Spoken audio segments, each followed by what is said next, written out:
If you find yourself in the market for a convertible car, you don't have that much to spend, but you need it to have 4 seats, you really do not have a lot of options. You can buy a Ford Mustang, which is a very specific type of vibe, or you can buy this, the new 2025 Mini Cooper Convertible. Convertibles have always been a part of the Mini formula, at least in the modern era. Now, the hardtop version of this car saw a brand new generation for the 2025 model year, as did the Countryman SUV. It gets an all-new interior, updated engines, updated styling. It's a whole new car, and now the convertible is ready to join the Mini lineup with a lot of the same changes that we saw on the hardtop. I had some problems with the previous generation of the Cooper convertible. I didn't really love how it drove, especially as a John Cooper Works, which is what we are mostly going to be focusing on in this video. And I thought that you didn't really get a lot for your money. But Mini has made some big changes to the Cooper for 2025. So let's find out if those changes are all positive. So we're going to start off with the exterior styling. The new Mini Cooper looks bigger than the previous generation, but it really hasn't grown at all in terms of length. It is a little bit wider though. The front fascia does look a little bit different from the outgoing model. You still have the familiar, very cute round headlights. I actually love how this vehicle looks as a John Cooper Works, a JCW. This is the sportiest variant. We're also going to be driving a Cooper S in this video, but when you get the JCW, you get this black grille with kind of this hidden checker racing flag motif here in the grille. Very cool looking, I would say. And then you also get your Mini logo all in black, and you can get it with some really cool fading racing stripes. I love racing stripes on a Mini Cooper. I think they just look positively adorable, but also a little bit angry. Now you can get 2 different size wheels. Even on the John Cooper Works, you can get a 17-inch wheel or you can get an optional 18-inch wheel. I think these wheels look pretty good on the red. I think the red JCW is definitely a vibe. You can get yellow, green, a bunch of really cool colors. There's 11 total to choose from, and Mini does offer a lot of fun customization options for you as well. But the red works really well with the red brake calipers. Another combination that I really like is red or white or silver with red stripes. That is a really good look on the JCW as well. We're going to talk about the convertible roof of this vehicle a little bit later as we get onto the inside of the vehicle, but it does have some really interesting functions. This is the plain black roof, but you can also get a Union Jack, the British flag in there as well.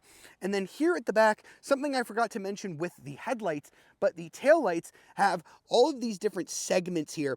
And on the main touchscreen, you can actually control how these lights look as they light up. The headlights change as well. It's a really interesting touch that I don't believe any other new cars currently have right now.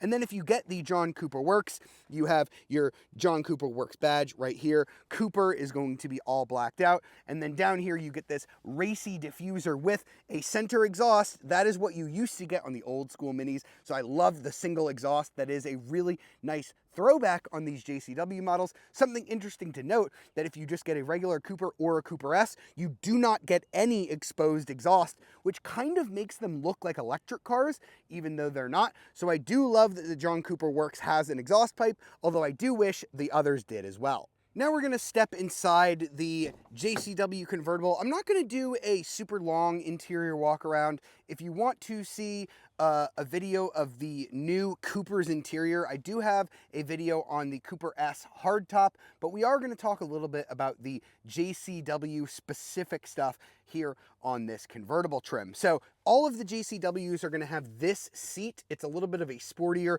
bolstered seat. It has a vegan leather down here at the bottom with a little bit of red perforation. And then we have this interesting cloth textile up at the top with a little bit of gray, little bit of red as well. on the headrest right there. This is a very comfortable seat, heated, not ventilated. I really wish Mini would start putting some ventilated seats, especially on these convertible models, because it does get hot on a day like today. But you do have a massage seat, which is kind of interesting. It's not the best massage I've ever felt by any stretch of the imagination, but you are going to be hard pressed to find a little tiny convertible car at this price point that gets a massage seat. Only on the driver's side. Sorry to the passenger over there. You can get these with manual seats, but we have the iconic trim, which is going to get us this power seat, which is a little bit nicer. It's going to add the massage as well. I don't believe that all of the JCWs have that. Now, the rest of the interior on this new Cooper is a very interesting place to be. Because we have the JCW, we've got a thicker steering wheel, these nice perforations, red stitching right here, very thick and chunky, very much like a BMW M steering wheel. All of these new Coopers are going to have this cloth fabric down here, but because we have the John Cooper Works, we get a special badge, and then we have this red accenting right here. We also have paddle shifters. None of the other Coopers are going to have that, including the convertibles. And then we have our head-up display right here that looks really cool. A little bit hard to show on video, but we do have our engine start right here. Instead of a button, it feels like you are turning a key, which is a little bit of that Mini quirkiness that I do love to see. I love to see that Mini has left some of that in here. We do have the circular screen that I have a love-hate relationship with. Love how it works, or looks. I think it looks brilliant. I think it has some really cool functionality as well. You can have it be the big giant speedo like you used to get on the Mini Cooper, so that is really nice. Wireless Apple CarPlay, wireless Android Auto, Harman Kardon audio, that's all good. The system can be a little bit slow and laggy depending on what you're doing with it though, so that is the hate portion of the relationship that I have with it. We do still have our always open timer. I think they used to call it the openometer, but maybe because it's all digital now, they changed the name of it. This will actually count in days, hours, and minutes. You can see we've only spent 10 hours with the roof down, so it's a nice little competition amongst Mini owners to see who has driven their vehicle with the roof down the most. Now, as we get it out on the road, we have this really cool experiences toggle. It's this nice little toggle switch, so I can go ahead and put it in go-kart mode, and we'll get a little noise. Woohoo! I wish you could turn off the noises because they do get old after a while. It does that every time you switch from a different drive mode, and you do get a special screen. Go-kart is the sport mode, so you can see you have your horsepower and torque readout, which is really cool, or you can go ahead and click right here and you can get your classic speedometer back, and you can see that each of the modes looks a little bit different. So green is going to be your eco mode. It changes the whole theme of the screen. Now you have kind of this power fuel gauge right here. Again, you can have a speedometer, but this time it's green. You can have a personal mode, so you actually like pick a photo of something you really like and it'll pull the colors out of it and kind of make this mode your own. I really like this one. It's called Timeless. It's meant to look like a very old school Mini, so you can see that the speedometer has kind of old school stocks on it, which is really cool. And then you have Balance, which is kind of this luxury mode. It plays like annoying sounds and stuff like that. It gives you a massage as well. And then you have Vivid mode, which is going to be this kind of red mode, so you can see everything is red on here, which kind of looks good with the JCW because you've got this kind of red checker flag cloth here on the surface, on the doors and on the dashboard. A lot of people say, what happens when this gets dirty?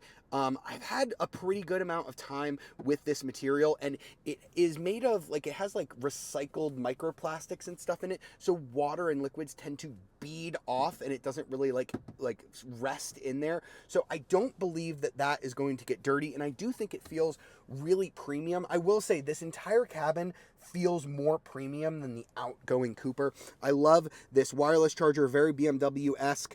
You've got this nice sort of lap bar right here with this elastic strap, which will keep your phone from rolling around as you take your corners. Cup holders right here, and then you can either have this whole storage area here, or if you get the iconic trim like we have, you get this little mini box. You get a red strap here on the JCW, which gives you a little bit of storage in there. Now, I said I would talk a little bit about the roof. We have our roof mechanism right here. Thank goodness they didn't put all of the roof controls up there on the touchscreen. You can actually slide back the roof like so in kind of this moonroof configuration configuration. Now this is very unique because I don't know of any other convertibles that are existing or even previous that really let you do something like this. Aside from, you know, the Jeep Wrangler, which isn't really a convertible, but it does have a sliding roof like this. So this is kind of cool if you don't want to go full convertible and you're just kind of tootling along to the shops. But I will warn you, the noise that this creates, all of the wind kind of gets sucked in here. So although there's not that much physical wind buffeting you, it is really loud. Then obviously, if you want to go full roof down, you just click the button again. You'll see that these pillars are going to kind of lift up, and then the whole apparatus is going to collapse there at the back, which is, again, kind of an interesting configuration. Very similar to like the Volkswagen Beetle also had a roof that was similar to this, where it kind of accordions and bunches up here at the back without taking up too much trunk space. But the interesting thing about that is, you can see it there in your rear view mirror. It definitely blocks a decent bit of your view out of the back, but because this thing doesn't have that much structural rigidity, as you floor it, the whole body will kind of flex and this will kind of drop down, allowing you to see a little bit better there out of the back. Now, while I have the roof down, it is going to make it a lot easier for me to show you the back seat. Because we have the power seat option, all you have to do is pull that strap, tilt the seat forward, and it will go forward automatically. The manual seat will require you to kind of slide it forward. Not a very big back seat on here, but I will say I think it's a little bit better than the Ford Mustang's back seat, which is really the only other comparable vehicle that we have here. You have mounting points for a wind deflector here, which is nice if you don't want to have too much air buffeting back here. Just one cup holder, little storage area there. And as you can see, if I have the power seat, it is going to stop when it touches my knees, and then it'll move forward a little bit. Definitely a tight fit back here, but technically doable even for an adult. Now, something to consider if you're going to be buying the Cooper convertible, I showed you how the top mechanism works in terms of putting it down, but it also plays a big factor on the trunk space. So instead of a hatchback, if you get the Cooper convertible, you get this kind of awkward tailgate. It is very much like a pickup truck tailgate, although as you can see, these hinges aren't really built Ford tough right here, so they only hold about 176 pounds. So sit on this with caution if you're a larger fella like me. And as you can see, the opening is quite small, much smaller than if you're just going to get the regular Cooper Hardtop with the hatchback. Now you can make this a little bit bigger, but it is quite an interesting process to get it up here. You get these latches here on either side. I'm going to go ahead and lift those up. That is going to unlatch this portion of the roof. Now I can lift it up, but as you can see, it doesn't stay there. So what you then do is take these, you're going to drop them down and set them right here to give it some stability, and now it will stay up like this, giving you a little bit of a wider amount of space. Now you can get up to, I believe it's 7.5 cubic feet of space in here, but if you're going to put the roof down, you get this divider, that's going to limit your space to about 5.5 cubic feet. So if you don't plan on putting the roof down, you can just take this piece, and it's kind of on this little mechanism. Like I said, this is a little bit difficult to do with one hand, but then you can kind of flip it up, and now you can see you do get a little bit more trunk space back here. And we are technically still not done with being able to get more space out of this car, because even though it is not a hatchback, you can still fold down these seats like so. Now you can get a lot longer items in here, but again, look at all of this stuff kind of blocking it because of the roof mechanism. This is all open space where you can get a lot bigger things in the Cooper Hardtop. So just something to consider. You do lose quite a lot of practicality going from a hardtop Cooper to this convertible model. All right, now let's get underway in the new 2025 Mini Cooper convertible. And we're going to start by talking about the different engine options that are available here. I'm going to go ahead and roll up the windows because you do get quite a lot of wind noise in this car with the top down, but it is a beautiful day and we are driving a convertible, so I do want to do it properly. Now, every Mini Cooper, all the way from the base model up to the JCW, now has a 2-liter turbocharged 4-cylinder. The old 3-cylinder base engine is gone, and with it, you get a massive power increase on the base model. 161 horsepower now. That is 27 more than you used to get from the base 3-cylinder Cooper. 184 pound-feet of torque, which is pretty good. That is a 22 pound-feet increase. 0 to 60 takes 7.9 seconds. So the base Cooper is not exactly super fast, but it is very efficient at 32 miles per gallon average. You'll get a little bit better on the highway, a little worse in the city, so really not bad there.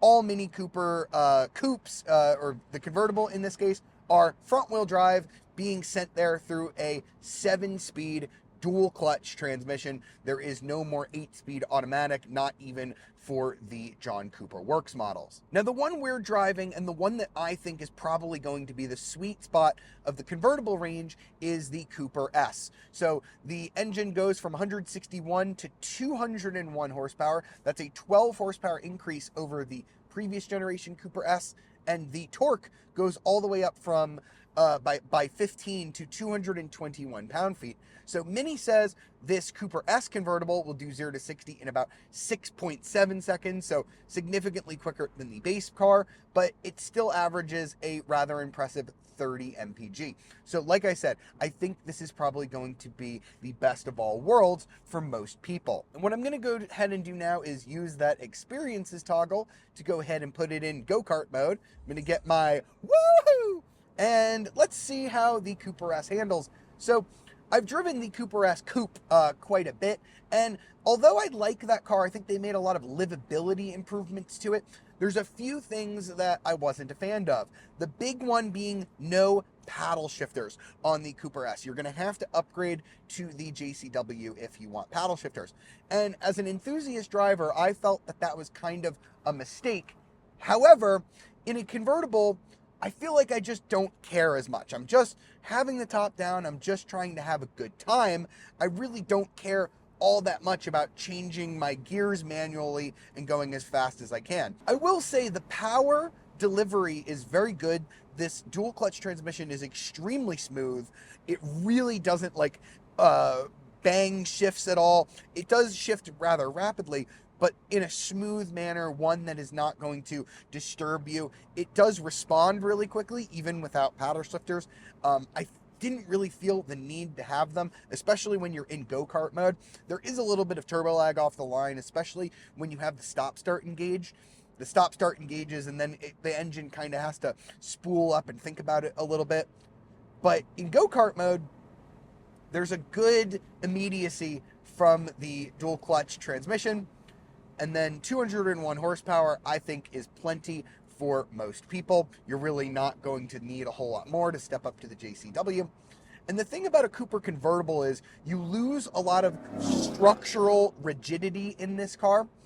And the JCWs tend to be quite stiff. That's something I said in my previous review of the JCW convertible. So I kind of think that this Cooper S is going to be all the car you really need, because they don't make it overly stiff, so it doesn't feel overly bouncy. As I was driving it through some cobblestone streets in Savannah, it's definitely not like a super supple car. It definitely is a little bit more of a sporty ride, but it's not crashy in the same way that I remember the JCW being. But it's pretty darn fun. Like, I will say, with so few limited 4-seat convertible options out there, this is definitely one that you can hop in and enjoy in go-kart mode. I like the steering. There's a little bit of softness, a little bit of body roll, but not too much. I'm really enjoying the level of roll and control here, but this is still a very small, very pointable car here. Oh yes, you can just kind of steer it, and you get a little bit of lift off oversteer. It's a pretty fun experience, I'm not gonna lie. I'm gonna do a flip around here, test that turning radius. Oh, fantastic.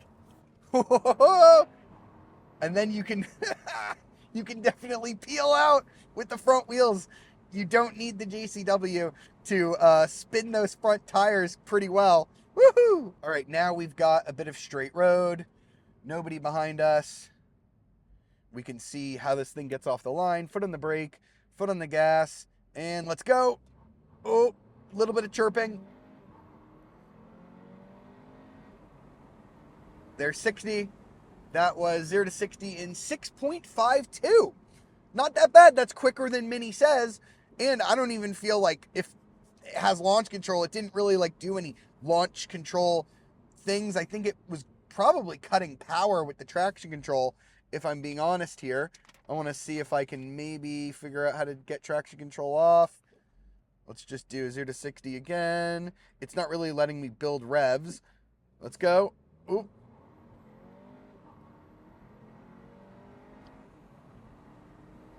There's 66.43.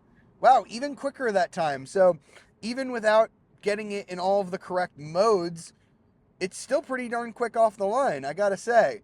Let's see, I can put on automatic hold, drivetrain. I don't see any way to turn the traction control off in here. Maybe there is one, but I think this is reasonably quick. Let's find out whether or not the JCW is going to be worth the upgrade. And now as I quickly step back into a JCW hardtop,